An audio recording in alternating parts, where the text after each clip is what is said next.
c'est le porte de rentrée de la culture, qu'on va dire.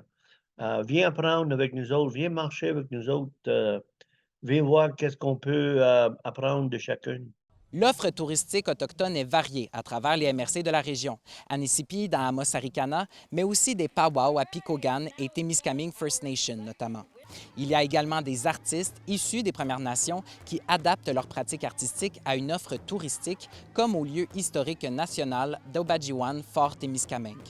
Au Témiscamingue, il y a le Fort Témiscamingue, au Batchiwan, qui, là, ben, on a Carl Chevrier, qui est un artiste autochtone, qui va construire un canot de cèdre, puis qui explique là, de A à Z comment ça se fait. L'art devient donc une opportunité de rencontre qui permet aux Autochtones et aux Allochtones de mieux se comprendre, selon l'artiste. On veut que le monde qui vient visiter, de remettre le nom dans l'histoire. Viens attacher, viens nettoyer des racines, viens apprendre avec nous autres.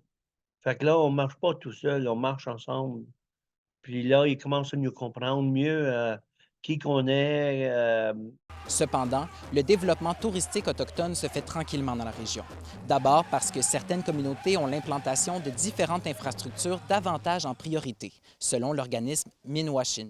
Dans un développement très rapide des communautés dans lequel, on le sait, ils ont beaucoup de choses à gérer, leurs services de santé, d'éducation. Donc, le développement touristique de partager à l'autre, actuellement, c'est moins la priorité. Justement, pour être en mesure de partager leur culture au plus grand nombre, Minwashin explique qu'il y a une nécessité de réappropriation culturelle d'abord au sein des Premières Nations. De mettre toutes les énergies en ce moment sur la préservation de la culture, de prendre le temps avec les aînés. On sait que la langue est en danger actuellement, le nombre de locuteurs, la culture. Donc, il y a un besoin de transmission, de sécurisation culturelle.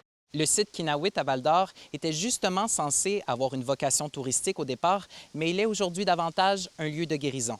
Et la programmation va être dévoilée dans quelques mois. Félix Blaquière, RNC Nouvelles, Val-d'Or.